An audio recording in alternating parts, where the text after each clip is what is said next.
dechreuad ffilm bach amdan Eisteddfod Mon wrth dweud ffeithiau a dau cyfweliad. Parhaus, Menter Iaith.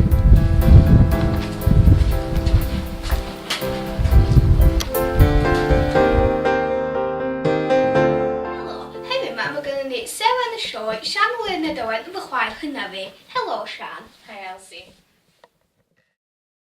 Faint wyt ti wedi bod yn cystadlu mewn eisteddfodau? Ers fi gallu cofio, rili. Unwaith nes i ddechrau yn ysgol gynradd, nes i ddechrau eisteddfodau, so 5 neu 6 neu rhywbeth oed yna. Pa cystadlaethau wyt ti yn cystadlu? Dwi'n gwneud, wel, ers yr oed yna, dwi wedi bod yn cystadlu mewn llefaru unigol, unawd canu, unawd alwerin ac unawd cerdant. Wedyn hefyd dwi wedi gwneud pethau efo'r ysgol ac efo corau, fatha parti llefaru ac parti insain ac cor cerdant ac yn y flaen fel yna. Wyt ti'n hoffi o? Ynddo, gret.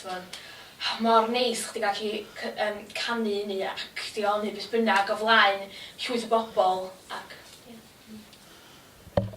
Wedi clywed gyd o gwybodaeth am be wyt ti wedi cystadlu, well i ni dangos beth ti wedi ennill. Dyma llun o'n chdi yn ennill y llyfalu gyda blwyddyn 7, 8 a 9, ac hwn yw tyst ysgrif, amazing, da iawn chdi. Ac hwn yw 9 blwyddyn 5 a 6, ac ar di drydydd, da iawn, Sian, ti wedi trio dy owa. Ac wrth o'n am gyda hynna, dwi wedi clywed bod chdi wedi bod yn neud y dawns sbloda. Sbiaw y dillad, del iawn. Sian, os bysa chdi mor gywedig a darllen dan o'r llyfalen allan a nath ennill chdi gyntaf yn Eisteddfod Môn? Enw'r darn yma di Hedydd yn yr Haul gan T. Glyn Davies. Fe gyreodd Duw fap, ac arno roedd smotyn, ond roedd o'n smotyn a siap iddo. Siap fel hen ddynes yn pwyntio at lesni'r môr, at bysgod ac at Iwerddon. Ond Duw a gymerth y smotyn yn anwyl i'w res bythol I galon, ac fel enwodd y smotyn, a thrigaredd ag etifeddiaeth a hanes, a'i lapio'n dyner mewn diegryn, fel bod och ym mhob calon. Ac yna, gan redeg ei fysed trwy farf yn gariadus, fe alwodd y smotyn yn Gymru. Hidiwch, meddai Duw, dyma'ch etifeddiaeth. Diolch yn fawr iawn, Sian, am y dawn awfeichog yna. Diolch. Y cwestiwn olaf da ni'n mynd I gwneud ydy hyn. Ydy'r Eisteddfod wedi newid y ffordd wyt ti'n siarad yn Cymraeg?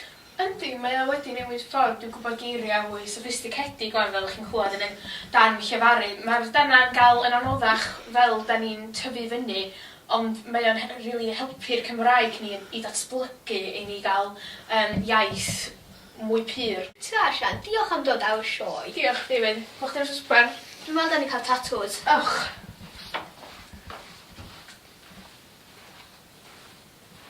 Lle mae Sam wedi mynd? Adwa. Oedd hynna'n hwyl? Yep. Dyma pe o ffeithiau difodol ni amdano Eisteddfod Môn. Roedd yna dim Eisteddfod yn ystod y Rhyfel Byd Gyntaf, ac oedd o'n ail dechrau yn 1920 yn Llanedd y Medd. Gaf Eisteddfod Môn I wneud yn 1907 gan pobl o Fintfef.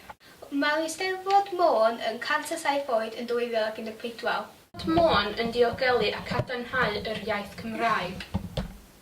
Mae Eisteddfod Môn wedi meithrin sawl awdur enghraifft Sonia Edwards. Mae nhw wedi defnyddio Eisteddfod Môn fel camau siwna mwyn cael bawn beirniad o safon cenedlaethol. Mae Eisteddfod Môn yn dod â cenedligrwydd a undod I Gymru. Llywydd Eisteddfod Môn gyntaf oedd Lloyd George. Helo bobl, da ni wedi gwneud sioe am Eisteddfod Môn fel da chi newi weld. Rydyn ni newid dysgu, mae Eisteddfod Môn yn helpu i'r iaith Cymraeg aros yn y byd yma. Ond does na ddim llawer o bobl yn dod I Eisteddfod Môn, a does na ddim llawer o bobl yn Ynys Môn I clywed amdano fo. Mae hyn medru arwain at marwolaeth i'r iaith Cymraeg. A da ni angen I siŵr bod Cymraeg yn aws am o hir a sy'n bosib.